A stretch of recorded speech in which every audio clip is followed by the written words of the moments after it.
Hi, this is Chris Richards, the Eclectic Radical, and my guest tonight is Mitch Randall, the chair of National Ranked Choice Voting. And Mitch, I'm really pleased to have you here. I admit that I'm pretty into ranked choice voting myself. Yeah, well, thank you very much for having me on. I appreciate it. Well, it's my pleasure. And for the audience, in interest of complete disclosure, I am on the board of National Ranked Choice Voting. So yes, there is deliberate bias here. I'm sorry, but I think it's worth it. Good. Yep. So how are you doing today, Mitch? I'm doing great. That was a pretty exciting weekend. That's all I can say. They're all exciting, it seems like, lately. Yep. Plus, we've got the plague going on. Oh, God. Oh, and that's really where everything sort of falls apart, because it seems like Congress wants to do everything normally. Oh yeah, let's wait about healthcare and do a $15 minimum wage right away. People will like that. Yeah, the ones who aren't out of work and aren't going to lose their jobs. Well, I mean, everything clearly is strategically planned to make no difference.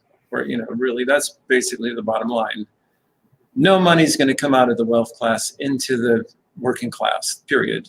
It's just going to only look like that, maybe. I mean, there's so many people that don't follow close enough to really understand that that's what's happening. They're thinking, oh wow, Congress is trying to do something, but it's probably that other party stopping it from happening. Well, that's what frustrates me, because they've already shown us the peek behind the curtain. Yep. Nancy Pelosi doesn't want a Medicare for all vote and has been very clear about it. And AOC said, well, right now the $15 minimum wage is something we can use our leverage to get. And the thing is, they already passed a $15 minimum wage, and it's sitting on Mitch's desk in the Senate and hasn't come to a vote. So why does AOC need to use her leverage to get it now? I have to confess, when we, as we get into this discussion tonight, my mindset has changed a little bit, where politics has become kind of boring to me. Certainly.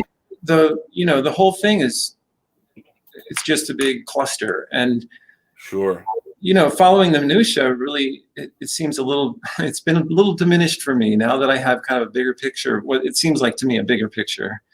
And I can't wait to discuss it tonight. And I hope, we can explain. I can certainly understand that. And really, I think that is where we lead next, because it seems to me like we could avoid all this problem.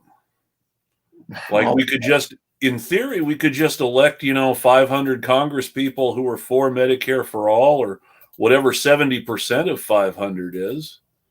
And that should be the end of it, right? I don't know if you remember this, but I remember seeing Obama on stage, and it was a kind of a viral-ish video that got around, where he was on stage and he said, hey, if you don't like by the way, at the same time, Congress's rating was something like less than herpes. I don't know if you remember this whole scene.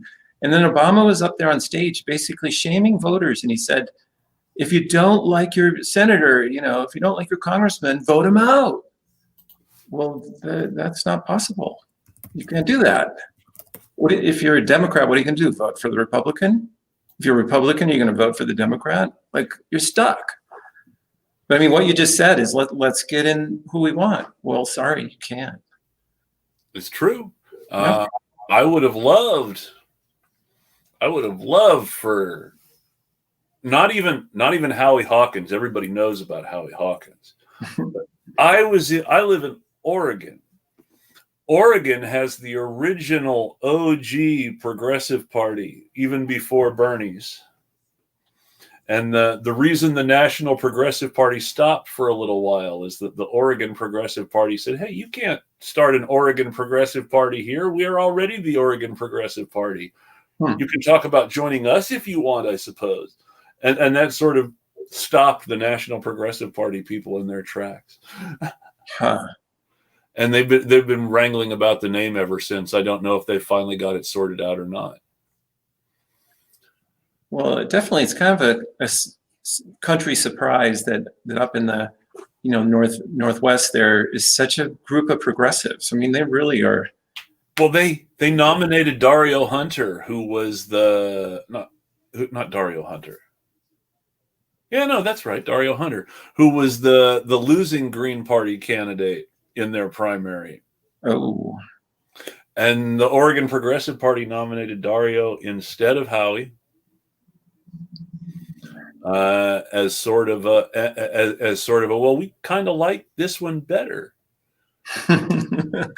And just imagine now that they're on the ballot in one state, Oregon, and they nominated a presidential candidate who could only, in a wild scenario, only possibly win 2 states, Oregon and Colorado, where you can pay under the ballot, even without any signatures.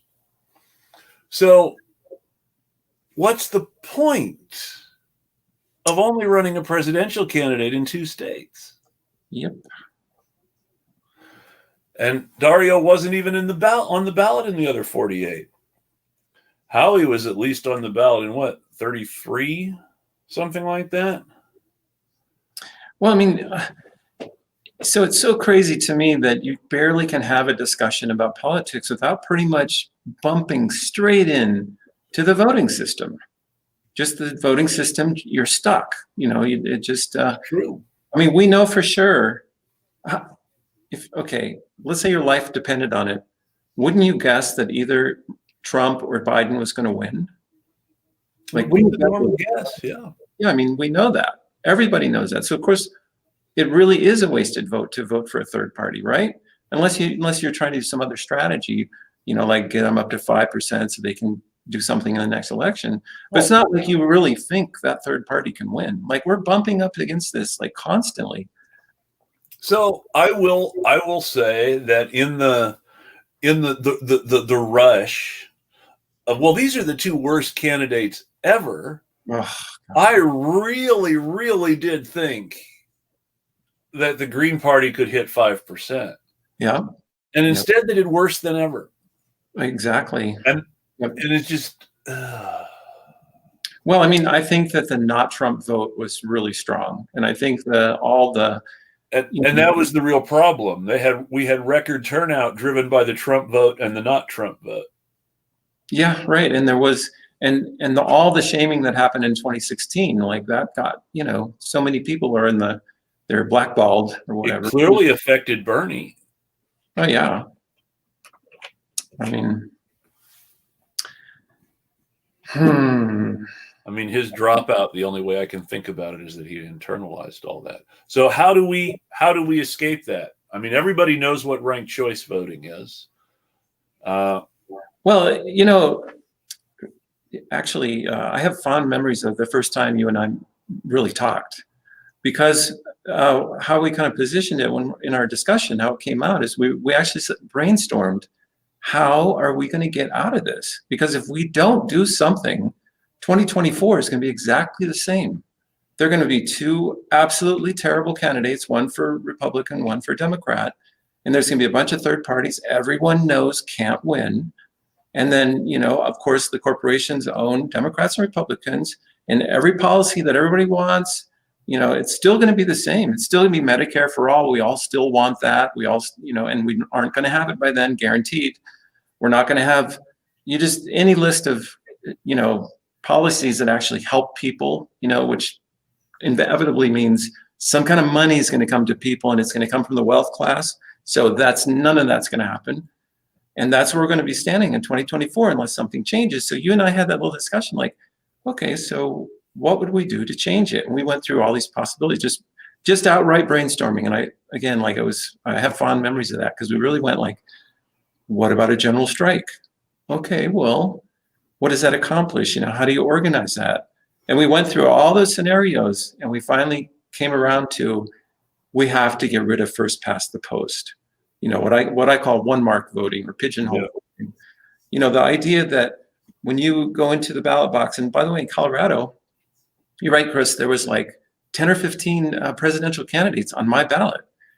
But of course, I know they're not going to win. It's just Biden or Trump, and you have to strategize based on that. Do I want to give Biden, Trump the advantage by voting for Biden? The whole thing. Like, I don't have to explain this. Everybody knows it.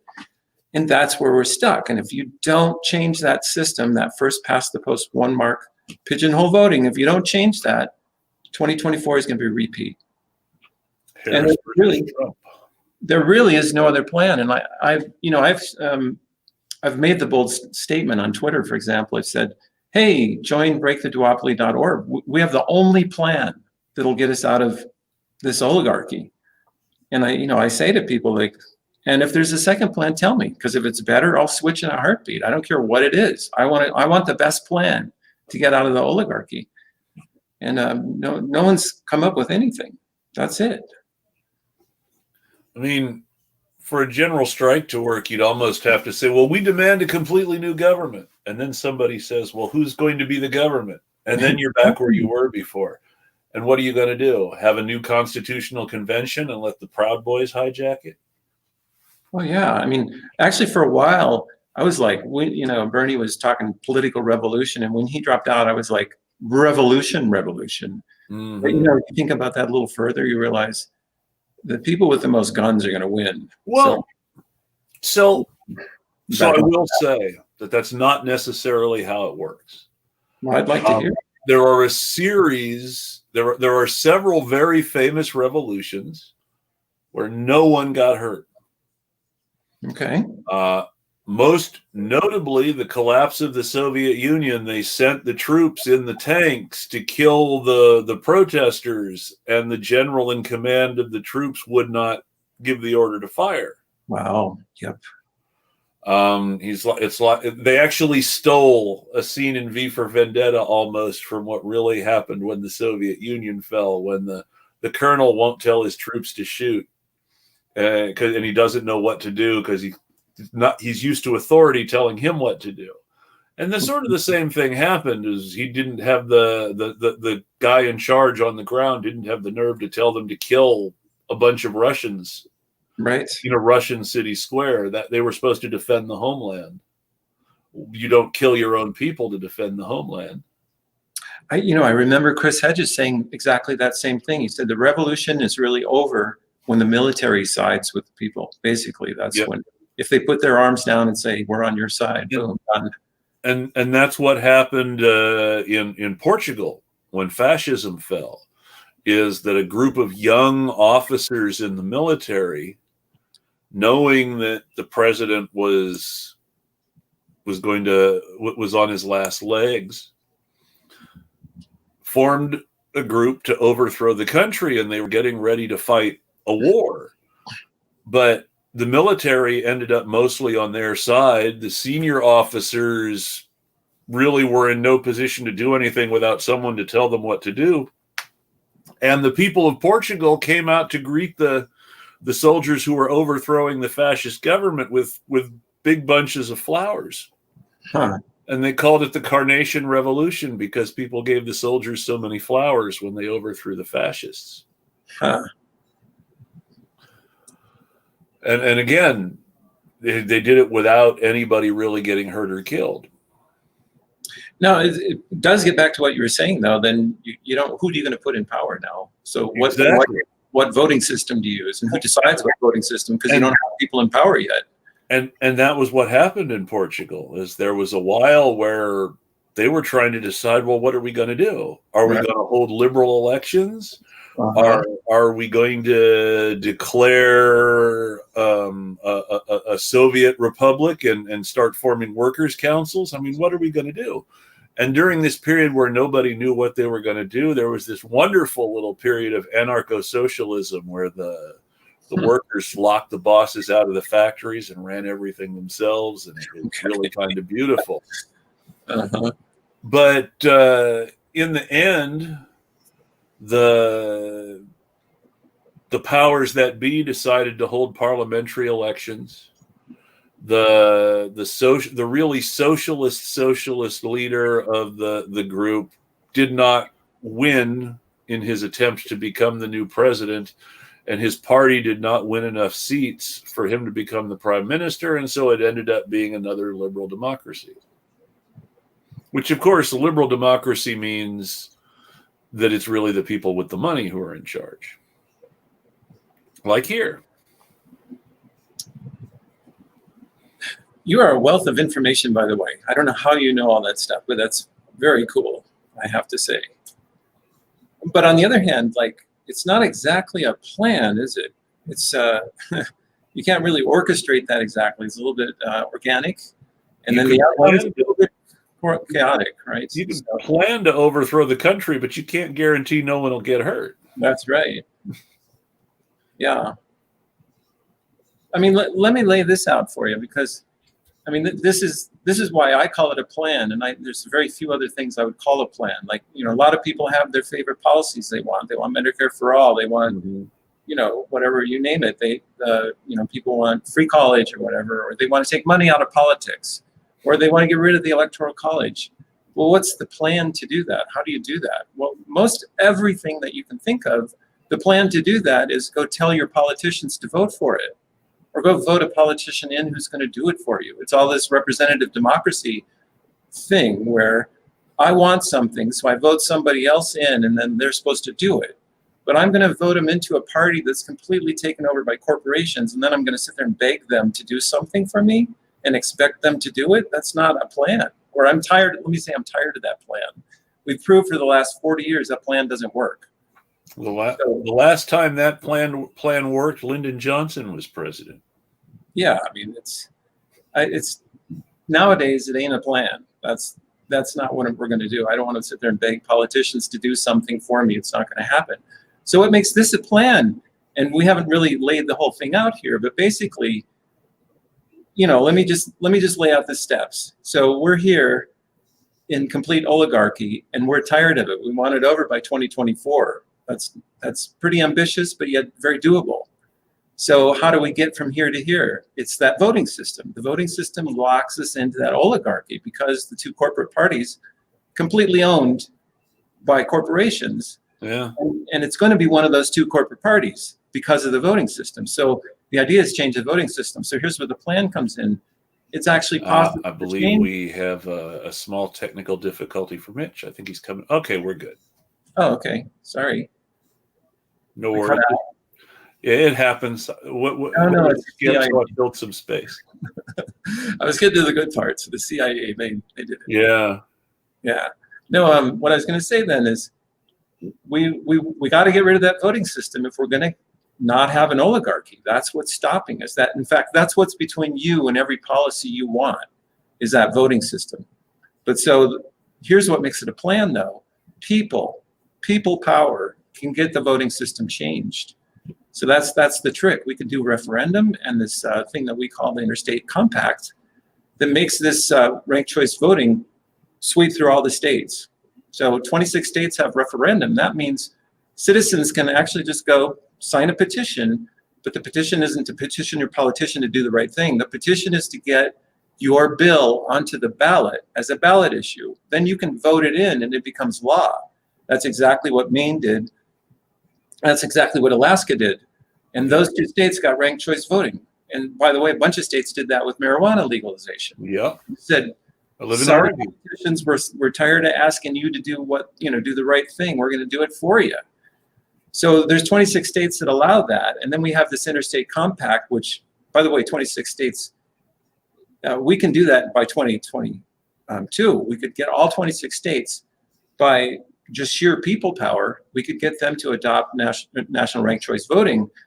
And then we have the interstate compact, which brings in all the other states kind of forcefully, to tell you the truth. But this is really an emergency plan.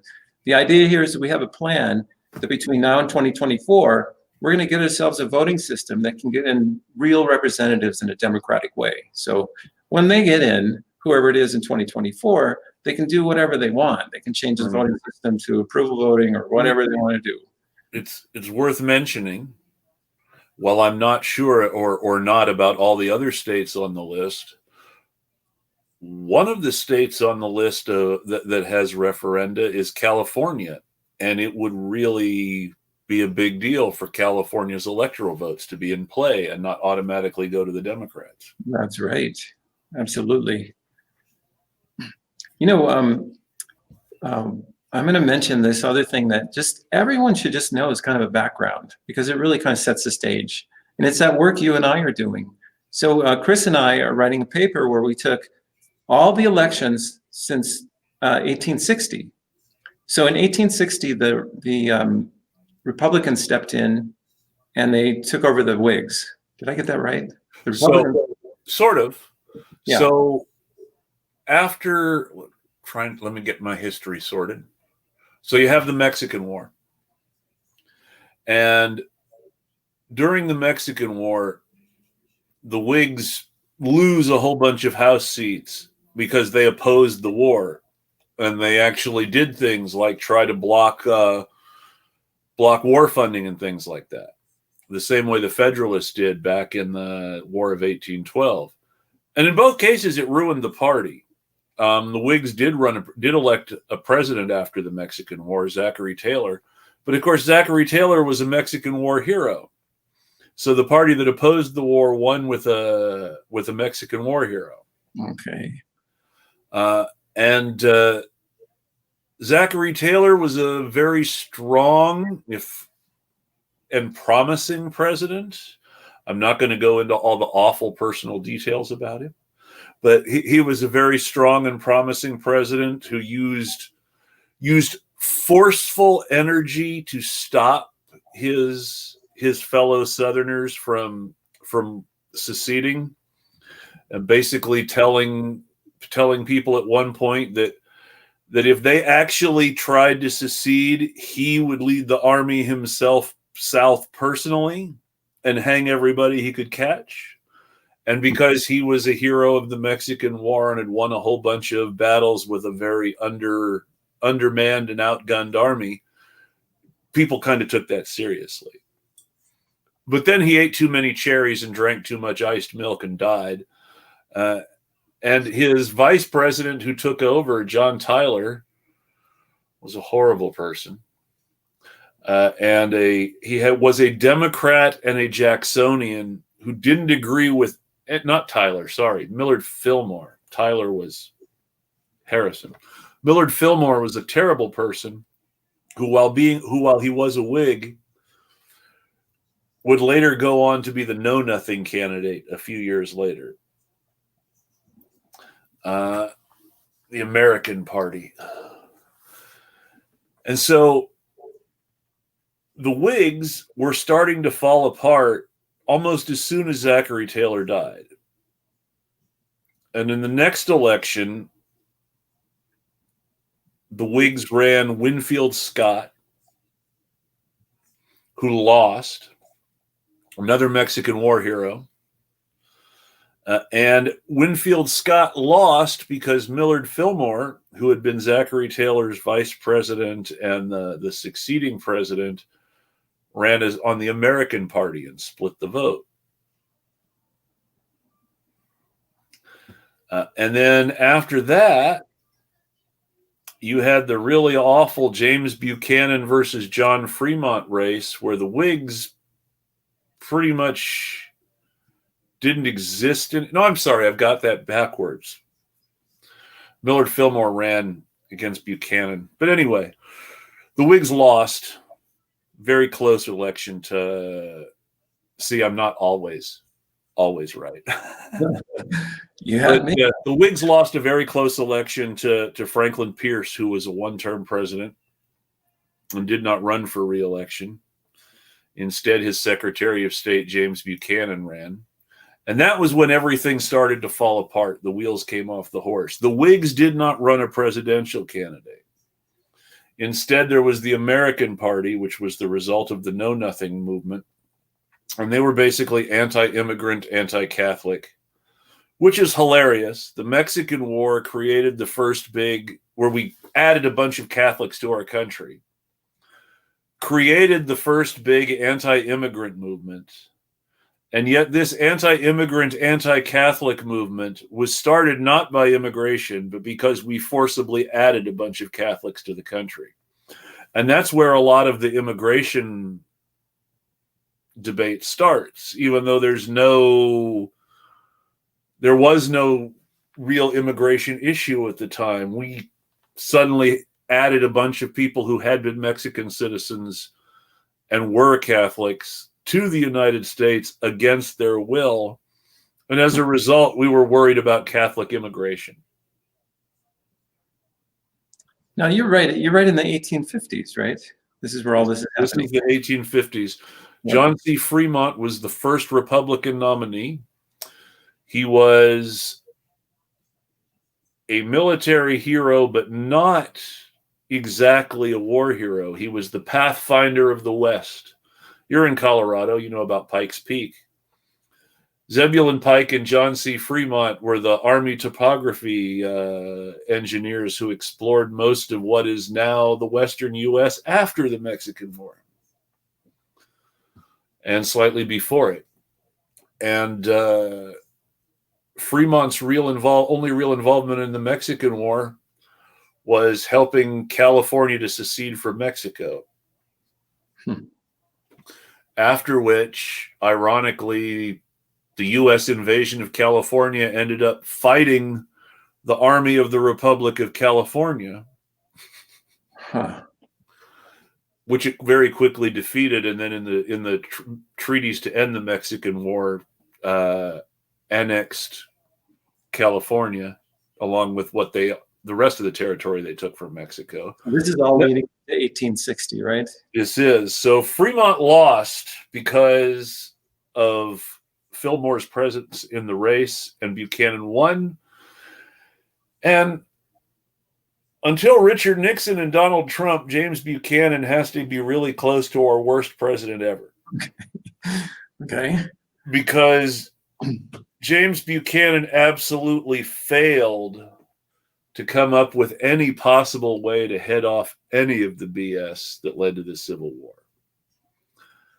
And all these tensions about slavery and wage labor and industry versus agriculture, all this stuff was in the 1860 race.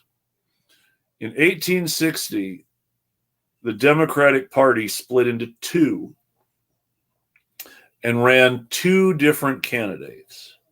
Stephen Douglas, who came in second in the popular vote, but only won 2 states' electoral votes.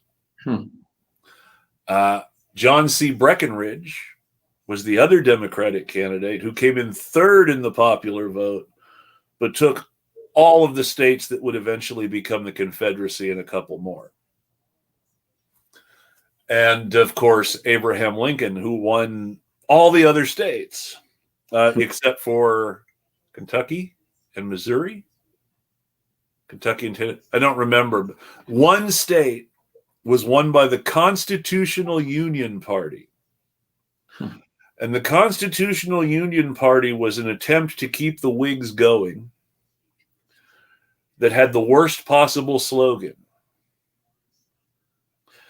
The Constitutional Union Party ran on the Constitution as it is. The Union as it was, the Constitution as it is, and the N-words where they are. Oh, not good. Not good. Not good at all. Now, they did not win. They did not even come close. If you want to talk about the real third party in 1860, it was the Constitutional Union Party, who were one of the various groups that prevented John Breckinridge or Stephen Douglas from winning. Because you had 2 Democratic candidates and a little third party, the new Republican Party was really the only party with a mathematical chance to win. Because their strength was in all the states that would have voted Whig. And that's where they were strongest. And they also had They weren't part of the previous system. They had new ideas. Transcontinental Railroad, the Homestead Act, the idea that this stuff should be done at public expense and not necessarily just to benefit investors, but to actually give land to people. That was pretty radical at the time. Of course, wanting to, even though they didn't run on abolishing slavery, they wanted to ban slavery in the colonies and make a clear rule, no more slave states, which was also really radical at the time. And of course, when Lincoln was elected, we had the Civil War, which made sure that slavery went away. Yep. They probably could have kept slavery if they hadn't fought the Civil War, but they had to secede and fight the war. So then now we got ourselves to the Republicans and Democrats in 1860. And it's been Republicans and Democrats ever since. So that was where I was going. And I think it's really helpful for people as a background to know this one simple thing. For 160 years, we've had Republicans and Democrats. And then Chris and I went through that's 40 elections ago, so 40 presidential elections ago. In the last 40 presidential elections, guess how many percent voted outside of those two parties? It's about 5%. So they've had this, this is called a duopoly. This is where you have, it's like Coke and Pepsi, right? They pretty much own the market. I think they own 80% of the market. Well, for the Democrats and Republicans, they own 100% of the market. But that's the duopoly. It's two. The only exception to all that is when Teddy Roosevelt came in second to Woodrow Wilson on the Bull Moose ticket. And he got something like 65 electoral votes, which is the best any third party has ever done. Yep, I think that was because, and this is something everybody needs to think about, he was an ex-president who was essentially running as the de facto Republican candidate, despite being from a third party. And he got a huge share of the Republican vote. Though it's really not an exception in the sense that still Republicans and Democrats won. So even he didn't win. But I mean, you're right. He had the best chance. Like, he was out there. But there you go. So everybody should know that for 160 years, 5% of the people vote outside the Democrats and the Republicans. 95% of the people vote for Democrats or Republicans.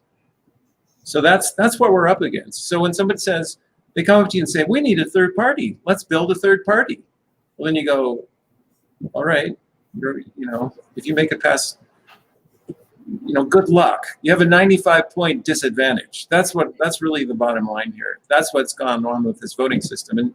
And Chris and I have proved basically in our paper that there's no other reason, not like the Democrats and Republicans are 50 times better than all other parties. That's not why this is happening. Or it's not happening because there is really no other logical reason why this is happening except for the voting system. And the voting system, therefore, is your enemy. But by the way, it's the biggest kept secret in politics. Yeah. I think it is because, actually, do you mind if I tell you my latest theory? Go for it. It's not really a theory. I mean, it's been building for a long time, but I'm kind of like putting words to it. But basically, it's confusing to people. Like, for example, if we had a voting system that gave Republicans a 95-point advantage, everybody would be able to tell because Republicans would win every time. And we'd say, hey, we don't have a fair voting system. But we have a voting system that gives Republicans and Democrats a 95-point advantage. So nobody can really tell because it seems like you still have a choice. I can vote for Trump or Biden. Nobody's twisting my arm between those two. So it's a tricky thing. But I thought of how it all fits together in my own mind is, I think left and right is fake. I think it's propaganda, and it's a trick. I think the real thing is really 90 degrees from that, a different axis. That's people versus corporations. And Democrats and Republicans are stuck in the corporation thing. So you can vote back and forth up here in the corporation regime between Republicans and Democrats. But if you want somebody that's for the people, forget it. There's zero democracy in that. It's still left-right. It's just we've chopped off the whole left. And so now we just have different sides of the right. Yeah, I'm not Because, to me. It really is a different axis. I really no, because the thing is that the top bottom stuff you're talking about, huh? that's class warfare. That's straight from Marx. That's what the left Yeah, is built on. of course, class warfare. That's leftism. So when we talk about left right, sure, politics is about is about a left right conflict in a lot of ways, but both of the major parties in this country are on the side of the right wing. There you go. Okay, there you go. So I mean, basically, you have a voting system that lets you think that you have democracy because you can play around in that little dimension a little bit. Yeah. What you don't realize is you have a 95-point advantage against you. You have a 95-point disadvantage if you're for people. If you're just for the class, you want working class to get a fair shake. Sorry, you're in trouble. That's true. And that's really what everything comes down to. In 1972, the last sort of left-wing Democrat, George McGovern, got walloped. He didn't get walloped like that because he was the most left-wing Democrat ever, the way that people like to say in sort of the history books. McGovern was kind of to the right of Bobby Kennedy and Eugene McCarthy. And Eugene McCarthy did better against Hubert Humphrey than, I hate it when I can't talk, than anyone else did against McGovern. And Humphrey did better against Nixon than McGovern. And McGovern's big loss was not because the public just loved Nixon so much.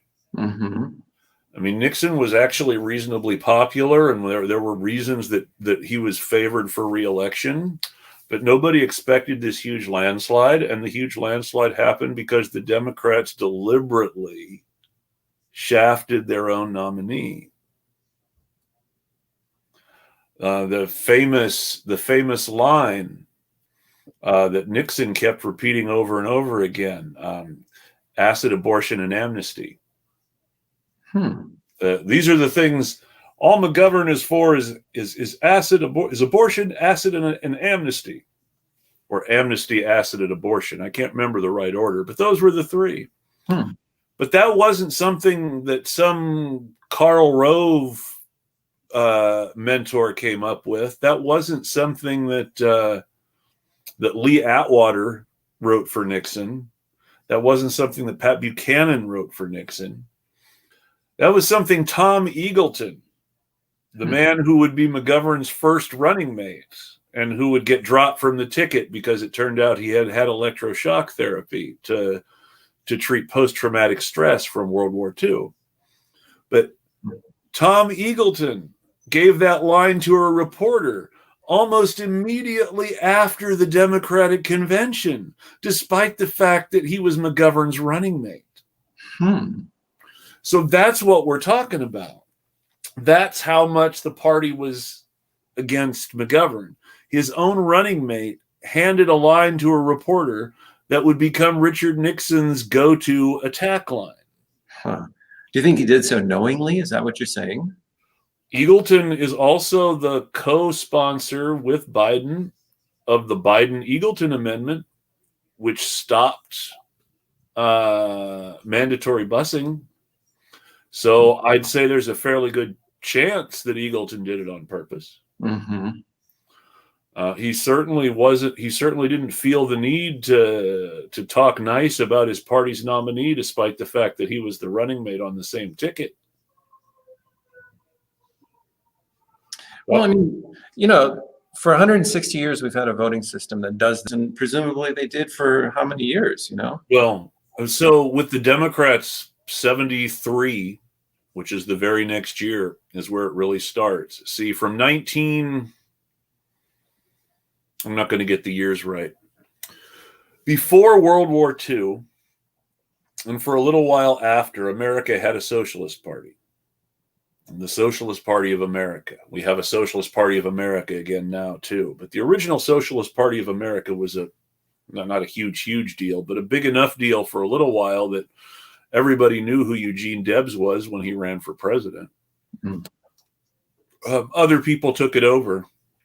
But a man named Max Schachtman, who had been a Trotskyite, but who had been a Trotskyist and who was still very much in those sort of Marxist leanings, took over the Socialist Party in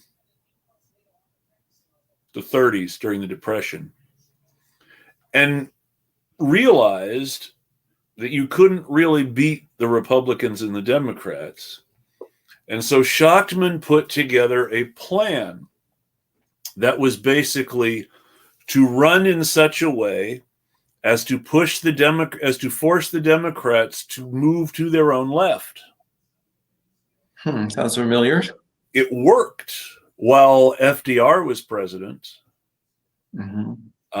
It sort of worked while Truman was president. There was various stuff that happened afterwards that made it harder. But Schachtman had had students. He was one of those people who liked to make sure that he was passing on his ideas.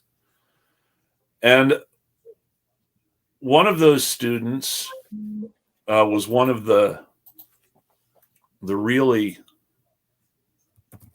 sorry, just a sec. I hate it when I can't remember names. Man, if you can't remember names, I'm at lost cause. You have such a wealth of knowledge in there. It's stunning. It's this one. It always happens to me.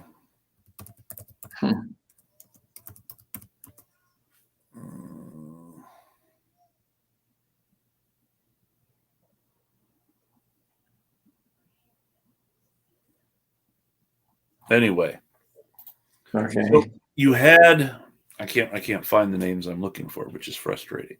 Anyway, Schachtman's successors left the Socialist Party and joined the Democratic Party. And their plan, based on his, was to take all of the right-wing elements in the Democratic Party and basically drive them out by making the Democrats the Civil Rights Party. Now wait. So back up. How would they drive them out? By actually primarying them, or No. So you had Dixiecrats, your Strom Thurmond types. I mentioned Strom Thurmond for a reason, because anybody my age does not think of, or younger, does not think of Strom Thurmond as a Democrat. So in the 1950s, when they first joined the Democratic Party, you had a huge Dixiecrat faction in the South. The plan was to make the Democrats the party of civil rights and to associate the civil rights movement with the workers' movement and the left political wing in such a way that all the regressive elements in the Democratic Party would leave of their own free will. So they would actually stop running. They wouldn't Well, it was more than that. Okay. People like Strom Thurmond became Republicans. Strom Thurmond, Jesse Helms. Jesse Helms wasn't quite as old as some of the others, but Strom Thurmond was a Dixiecrat who became a Republican. Other figures like George Wallace and didn't actually join the Republicans, but George Wallace started the American Independent Party, which ran presidential candidates in 1964 and 1968. George Wallace, of course, famously was the candidate in 64, and his running mate was Was Curtis LeMay, who wanted to nuke Russia. Well, you have my gears turning, because so when you're replaying these history lessons, basically, we're seeing what other people tried to do and what their plan entailed, right? There was because these people made a deliberate calculation that only the Democrats and the Republicans actually had a chance to win, and they're like, the third party thing isn't working. We have to choose one of these two. And so they actually thought that the Republican Party might be easier to take over, but the Republican Party was the official party of capitalism. Pro-business was their line. Right. Yeah. Whereas the Democratic Party, while it had the Truman Cold Warriors, and of course the Dixiecrats were gung-ho anti-communism, the Democratic Party also had fairly strong reformist elements in it too. It was more of a union-friendly party than the Republicans, and so there was this weird tension. And they figured, well, if we make it the party of civil rights and unions, all the regressive elements will join the Republicans. And it took a while. People had to get close to people, but Bobby Kennedy's candidacy was basically run by people who wanted to make the Democratic Party socialist.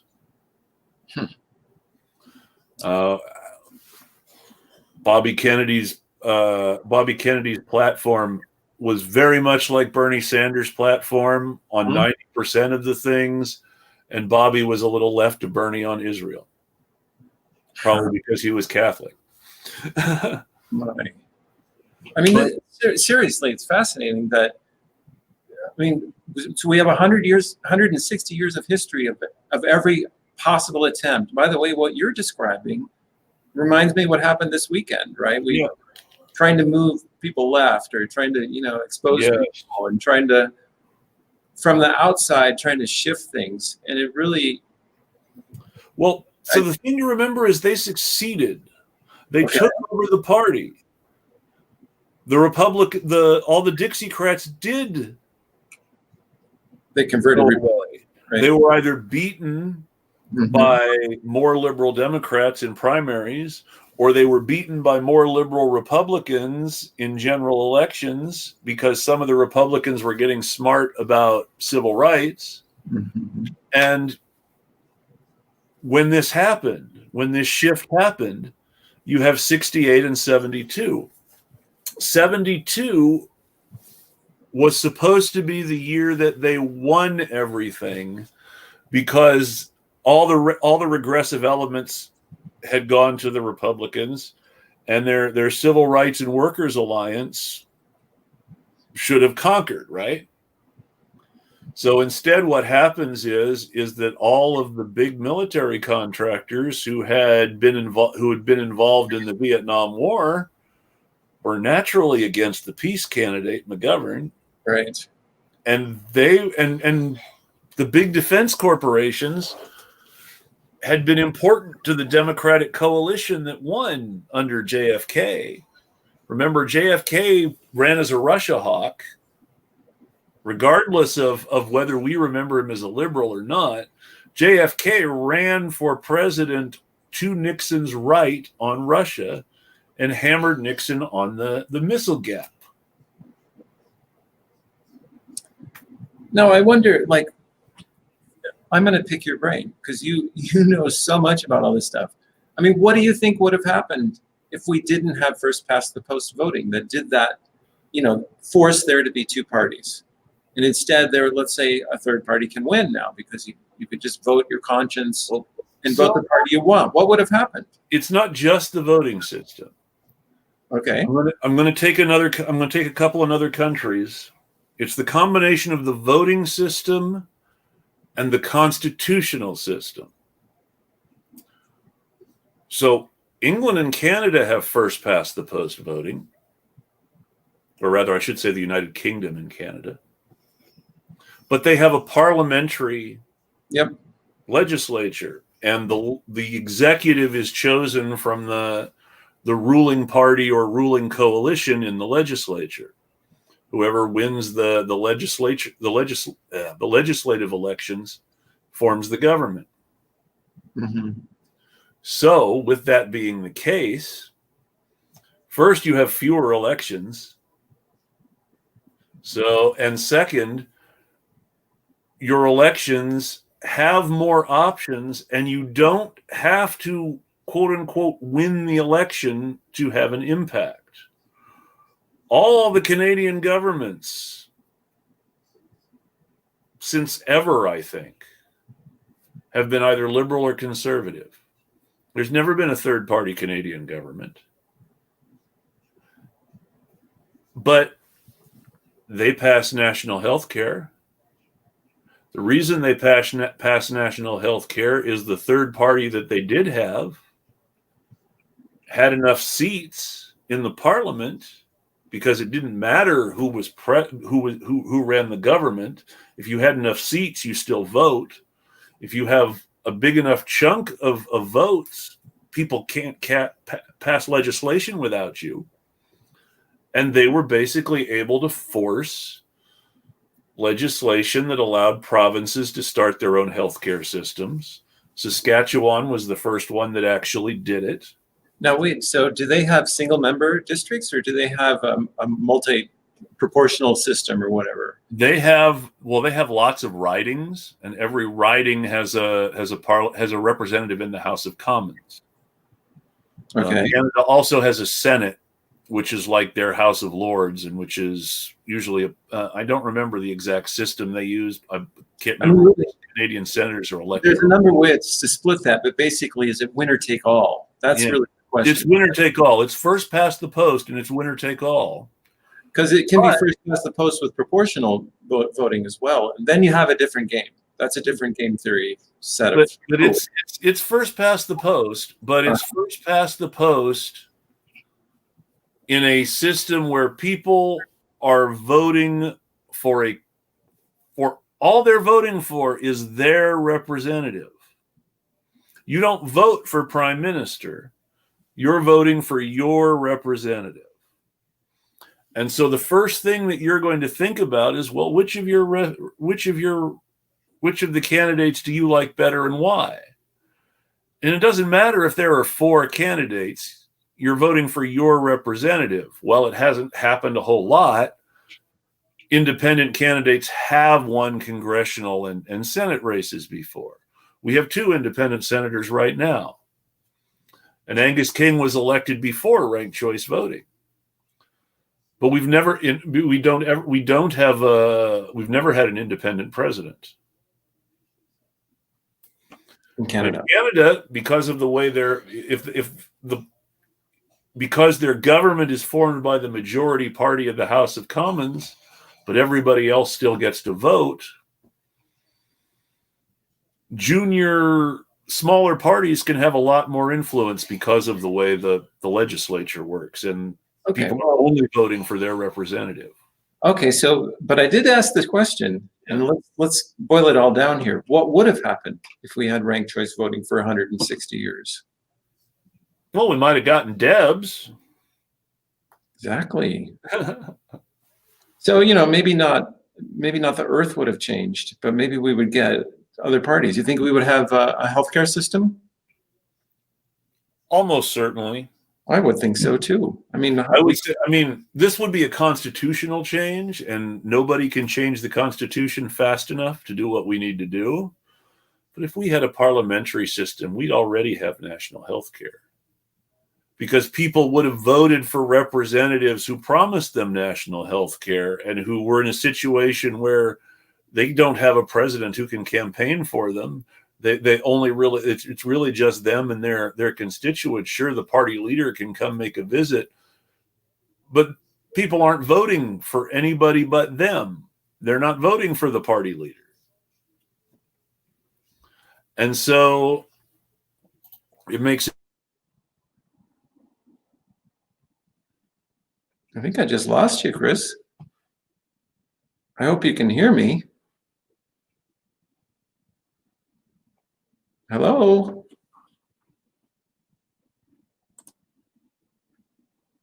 Uh-oh.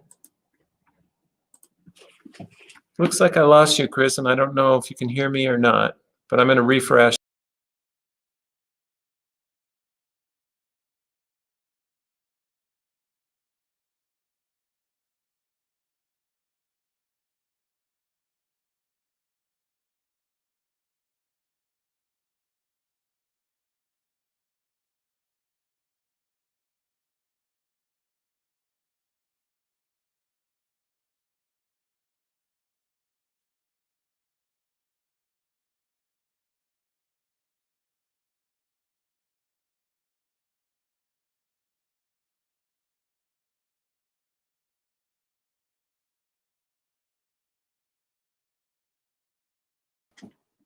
Hello?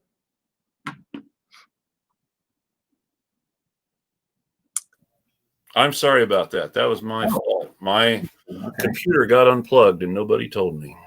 So the battery died on me in the middle of all this. Oh, geez, I've had that happen. That's embarrassing. Okay, where was I so we had a parliamentary system, we would have national health care by now. We would have a lot of the things we wanted. But that's a constitutional change. We can't do that easily. I mean, you want to hear what I really think, by the way. I think the number one problem, hear me out, is his media propaganda. Because they're not telling everybody what, it's been totally taken over by corporations. All of our protections are gone that we had, the fairness doctrine, all that stuff's all gone. And so they're just telling us stuff, whatever supports the wealth class. So nobody's smart enough. I mean, if you had that megaphone, you could say, hey, we need a parliamentary system because then we get our, healthcare. Plus, they'd be telling us that, we need national healthcare. Yeah. Because that's what normal people would do if you weren't taken over by corporations and just pining for the wealth class. So, that's the number one problem, but you can't do anything like that. And it's useful to note that in both Canada and the UK, where they have national health care, in addition to a parliamentary system, they also have a state media with very strict state rules about what it is and isn't allowed to do. Now, those rules have been relaxed. And it's interesting how as those rules have been relaxed, the BBC has become more and more and more virulently pro-Tory and anti-labor.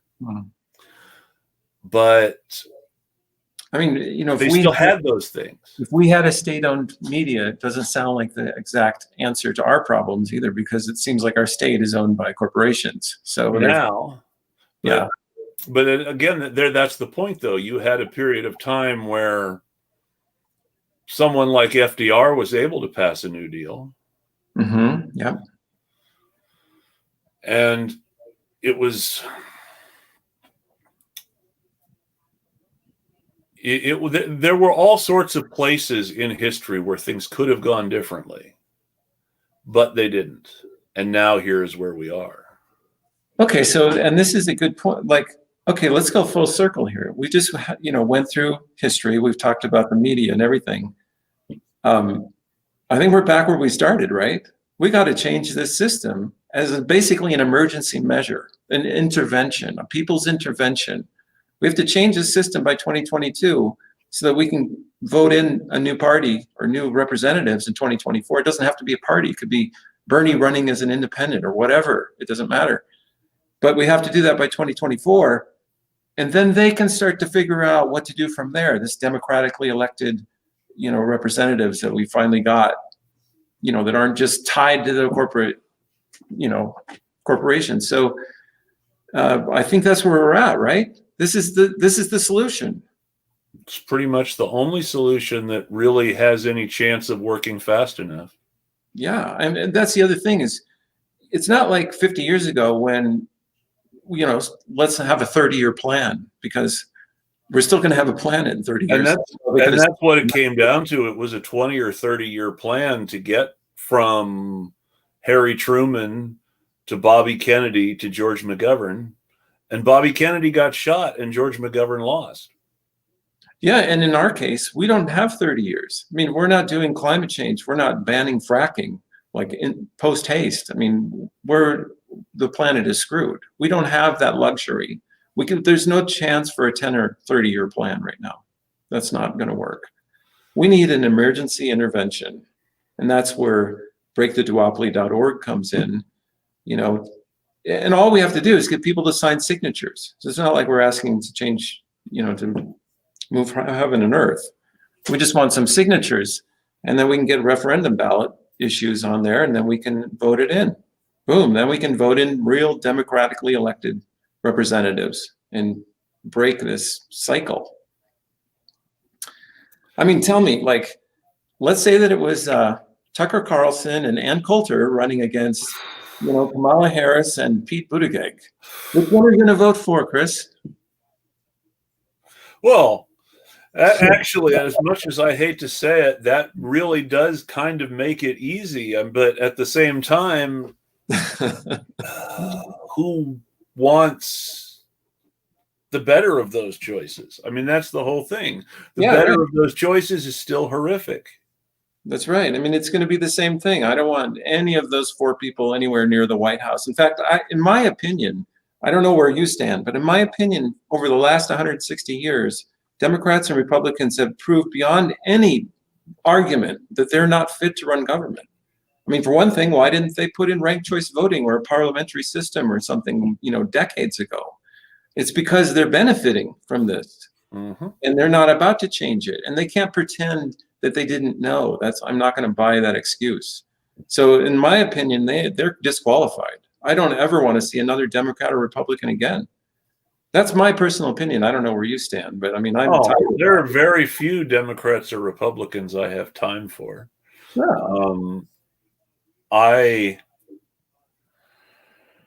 I'm certainly never going to vote for another Democrat for president again. And I can't see myself voting for a Republican for president. It sounds like you're agreeing. They're well, I mean, they're not fit for us. There are people here who, if they run, would be running as Democrats because Oregon, who I would support and vote for. If Amanda Seaby runs for Congress again, I don't care whether she runs as People Party or Green Party or Oregon Progressive Party or Democrat. I'm supporting her, and she's got my vote. But I'm not going to vote for Suzanne Bonamici, who's my Democratic congressperson now, who's supposed to be in favor of Medicare for all, but I don't hear her demanding a vote on it anytime soon or saying we have to pass Medicare for all as soon as possible. Now, talk about full circle. This is where my eyes gloss over when I am just so tired of politics. This idea, and especially when somebody runs in the Democratic Party, and then we're hoping that that's going to do something. We hope the Democratic Party doesn't absorb them into the Borg, and they become useless. So, I mean, it really is. Yeah, sure, we want better candidates, no doubt about that. But why don't we just replace them all? Why don't we just do this? That's kind of my point. Is we have a plan here that's in the hands of the people, and it's up to our own determination. That's the only thing stopping us. If we're determined, we can do this. If we're not determined, whatever. But I like that idea. I don't like the idea where we say, hey, let's vote somebody that I like, who's kind of progressive into the Democratic Party and hope that they can change everything. That should work.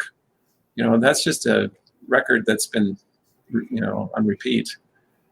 Oof. Well, and again, we all know who we think the best senator is, I think. At least most people watching my show. Yeah. So who's the second best? I hope you're not asking me. No, but it's hard, isn't it? So, I mean, it's not. That's true. Yeah. It's not really easy. I mean, there are people I like, or at least don't hate more than others. Right. But even the people that I like one of my two senators, Jeff Merkley, or Ed Markey in Massachusetts, they've got stuff on their record that I don't particularly care for. They were both enthusiastic Biden supporters.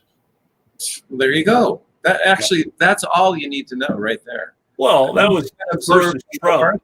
They've been absorbed into the party, right? Yeah. So I mean, they're voting for somebody who's pro-fracking. Okay, great. I'm not there. Yeah, no, and that's really what it comes down to. It's like, how can you say that we're, and this just made me so mad all the time. How can you say you have to vote for the Democrats to save the planet and then not nominate a candidate who's at the very least against fossil fuel subsidies and fracking?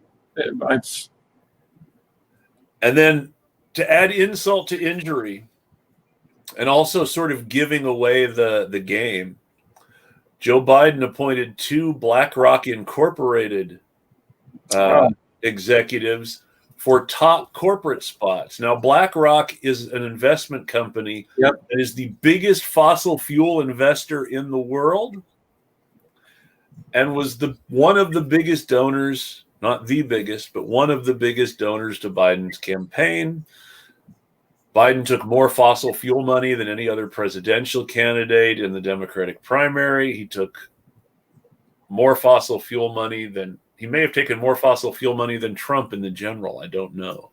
I'm pretty sure BlackRock is also the biggest landlord. That's Blackstone. This is where it gets confusing because there's Blackstone and BlackRock.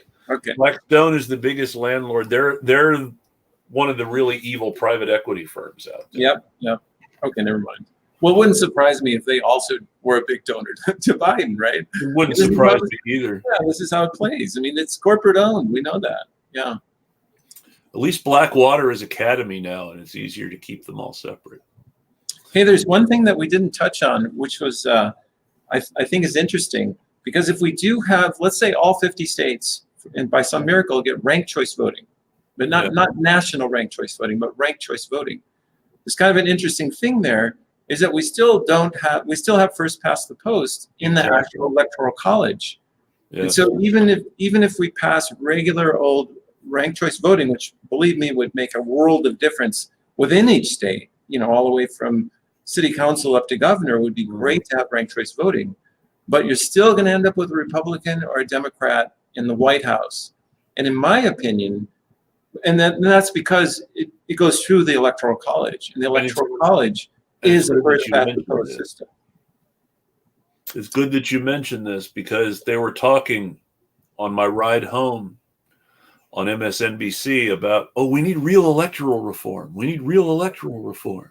Okay. And once we get Biden inaugurated and we don't have to worry about Trump anymore, we need to get rid of the electoral college. Yeah. Well, so let's talk about that. How would they get rid of the electoral college? Now, we all love that idea. Get rid of the electoral college. Make it democratic. The person who gets the most votes wins. That's fair. Except, how do you get rid of the electoral college? And then I am asking you, what's the only way to get rid of the electoral college? Well, I think my personal opinion is the national popular vote is the best way. But well, sure. But I mean, short of working around, I'm not talking about working around it the way we are. Gotcha. If we're talking about getting rid of the electoral college, the only way to do it is a constitutional amendment. Yep. Yeah, there's that's that's not something that happens just because a new president is inaugurated. No. That's not even something that happens because Democrats win both the House and the Senate by huge margins and control the whole government. You have to amend the Constitution, which means states have to ratify it. Okay. Even if you do that, by the way, and I just saw somebody on Twitter said, we need to get rid of the electoral college because that's important. Well, the electoral college is only a problem when you have a very close election. Yes. And then the delegates don't match the popular vote. I mean, that doesn't happen all the time. It used to be pretty rare, but then it happened like a few times in just this century. But still, that's not answering your question. You're still going to end up with a Republican or Democrat. Probably. That's not where it's not like electoral college and then suddenly the Green Party wins. That's not going to happen. Not even close. They're still going to get less than 5%.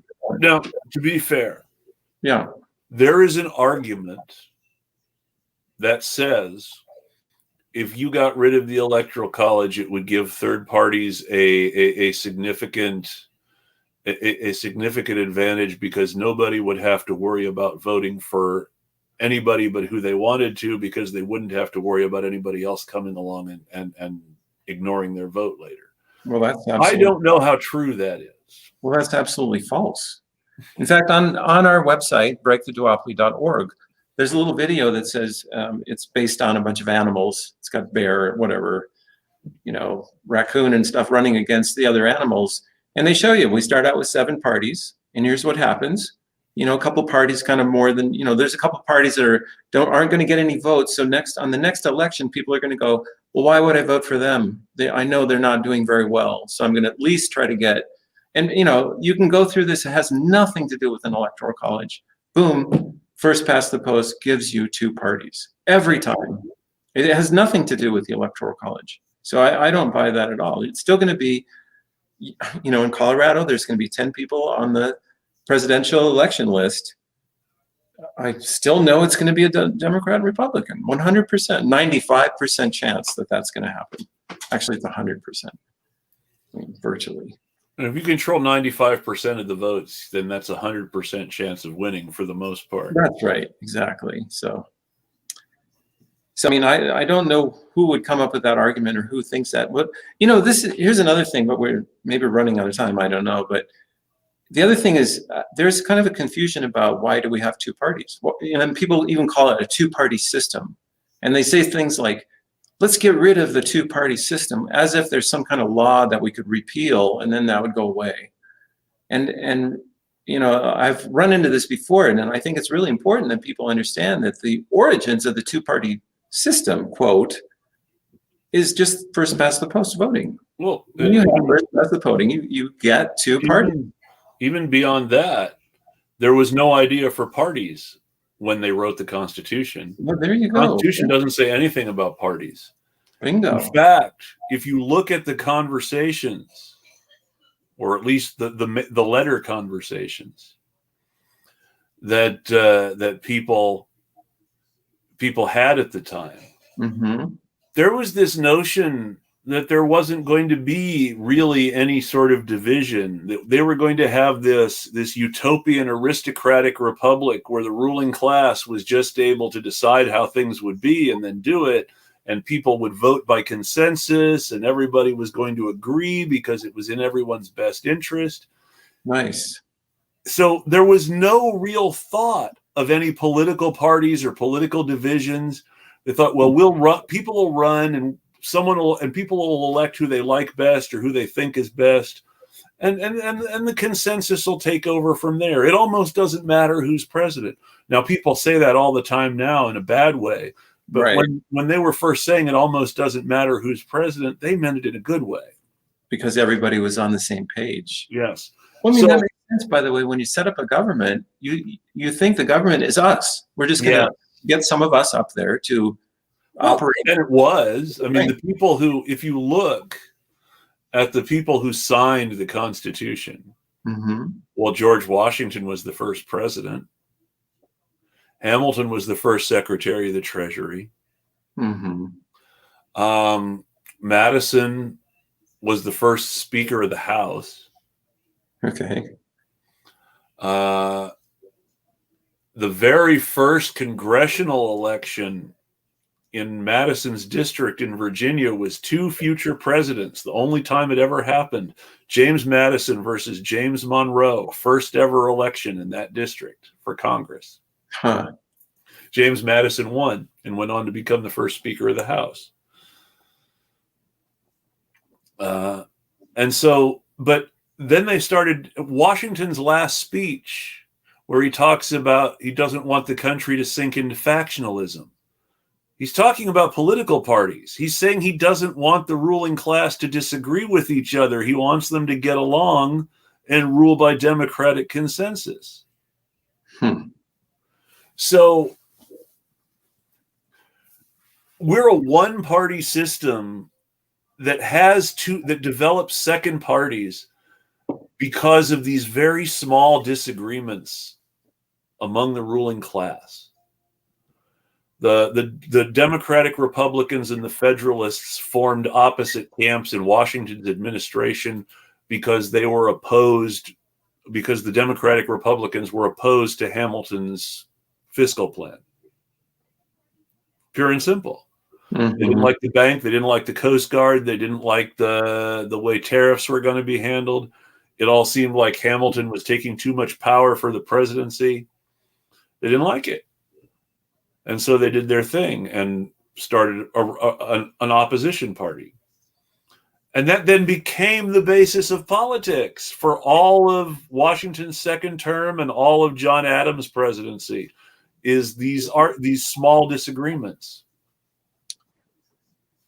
I mean, even in systems around the world that have ranked choice voting, for example, you still get parties when they're, like you were saying before, when their system has some kind of benefit to have these coalitions. Mm-hmm. And they tend to group into these groups, which we call parties, or sometimes there's actually different parties, but there are coalitions, like strong coalitions. So, I mean, I'm not trying to solve that problem. We can't do that. But I mean, at least we could break this ridiculous oligarchy control that we have right now. It has to be broken. But anyway, I agree, though, if we did have ranked choice voting, there's nothing to stop, like a Bernie. And part of this is, I'm sure, that before the internet, you really had to have like such a huge number of people, right, to build these not coalitions, but build movements or whatever, to fund campaigns, that kind of thing. Like, it takes a lot of people. But now you have the internet, when Bernie Sanders can click a button and raise a couple $1 million overnight. That changes the game a little bit for parties, right? So now you could have an independent with ranked choice voting to actually win the presidency, for example, and certainly win Congress. And if you have 26 states that all have ranked choice voting, and one of those states is California. Yep. And those states have an agreement among themselves to all declare for the winner of the ranked choice votes from all those states, then boom. Yep, you're talking about the Interstate Pact, and that's what that's the president. I mean, we're talking about 26 states. That's enough electoral votes that's going to the House of Representatives, unless somebody else votes for someone else. And so then you all of a sudden have it. You have a fair election because of those 26 states. Now our plan involves the other 24 states that don't have a referendum, because that Interstate Pact really puts them in a pickle, basically, right? It puts them in a position where the only way to really benefit and have your full say is to join the pact. Okay.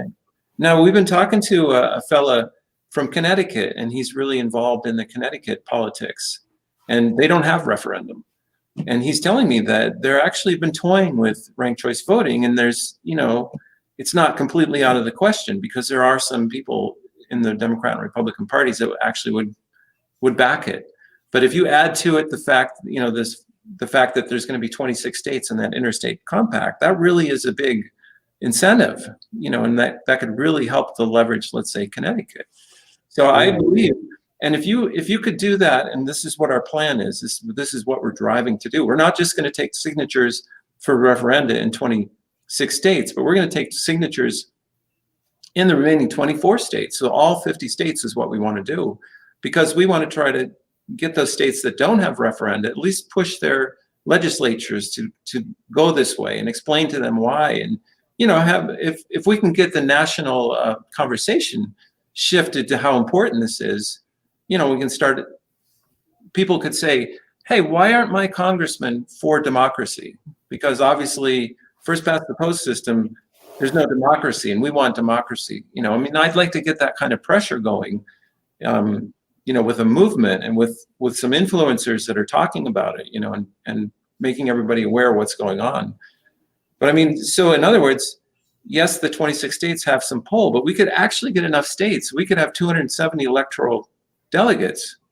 And if we did that by 2024, then the election would be completely determined by ranked choice voting. That's pretty awesome. Ball game.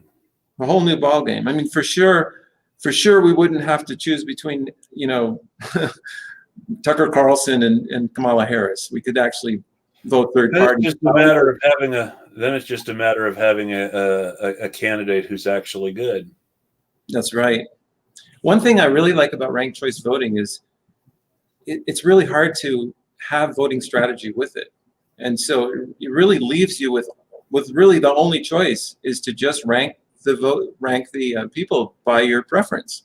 Mm-hmm. It's hard to tell, like, how could I even, let's say I wanted to game it a little bit or do something, you know, it's hard to even figure out how to do that. The best thing you can do is just rank them the way you like them. Well, and that's how it's supposed to be. During the recent Senate election in Maine, there was an attempt to sort of get a pact going between the Green Party candidate and the Democratic Party candidate to rank each other first and second. So if you were voting for, if you supported the Green Party candidate, you would vote for the Democrat second. Yep. And if you supported the Democrat, you would vote for the Green second. The idea being that, you know, that way only the Green or the Republican or the Democrat could win and the Republican was out of it. Yep. Only who won that election? Susan Collins won that election.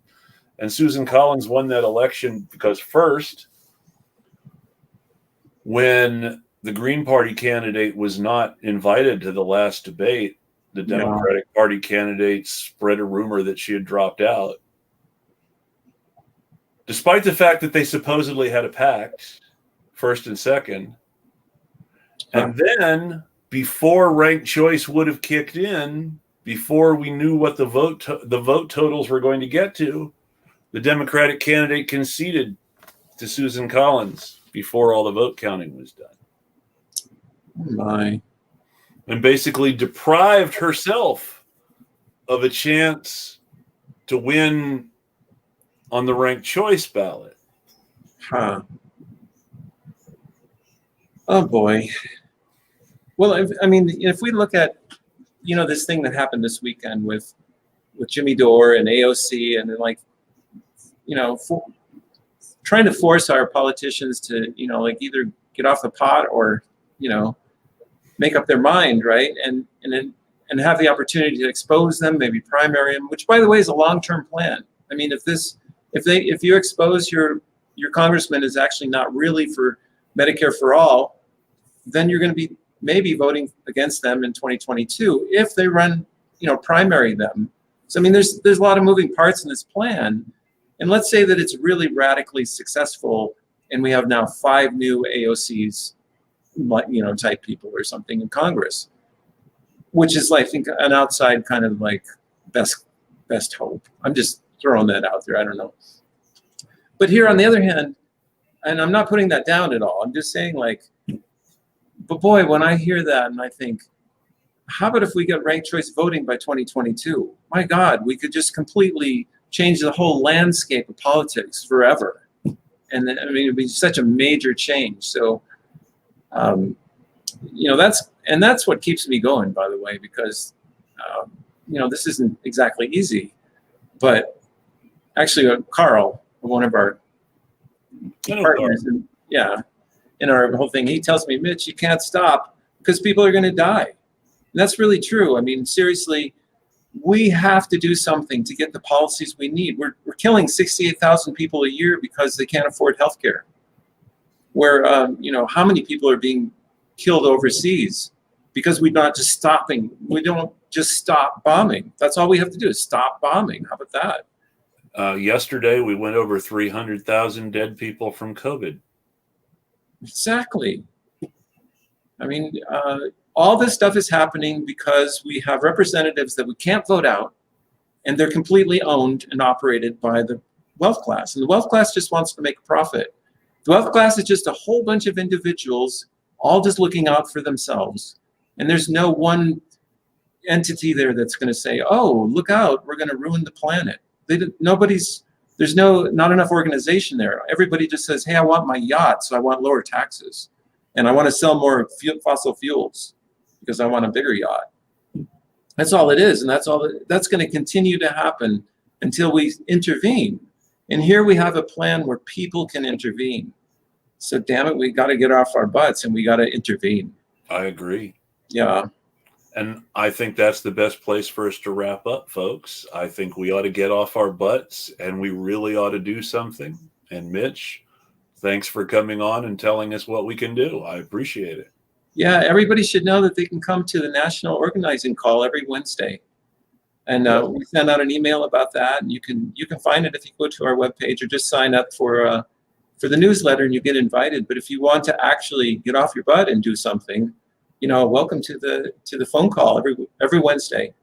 And here is the website once more.